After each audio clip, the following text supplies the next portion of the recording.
ধর্ম যখন বিজ্ঞানকে বলে রাস্তা ছাড়ো, বিজ্ঞান কি রাস্তা ছেড়ে দেয়? পোপের ভয়ে দেশান্তরী হয়েছিলেন লিওনার্দো দা ভিঞ্চি। সারাদিন একটা অন্ধকার ঘরের মধ্যে পায়চারি করতেন গ্যালিলিও গ্যালিলেই।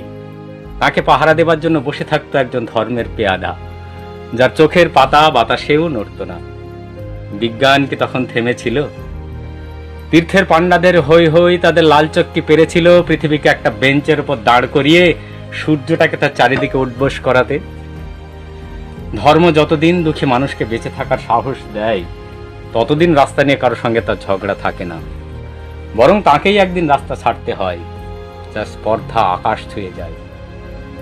বিজ্ঞান যখন প্রেমের গান ভুলে ভাড়াটে জল্লাদের পোশাক গায়ে চাপায় আর রাজনীতির বাদশারা পয়সা দিয়ে তার ইজ্জত কিনে নেয়, আর তার কণ্ঠ থেকেও ধর্মের ষাঁড়ের মতো কর্কশ আদেশ শোনা যায়, রাস্তা ছাড়ো নইলে।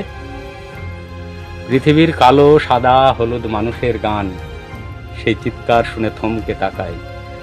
তারপর যার যেদিকে রাস্তা, সেই দিকে মুখ করে সামনে, আরো সামনের দিকে এগিয়ে যায়। এই পৃথিবীতে কেউ কারোকে রাস্তা ছেড়ে দেয় না। পৃথিবীতে যতদিন গান থাকে, গানের মানুষ থাকে, স্বপ্ন থাকে,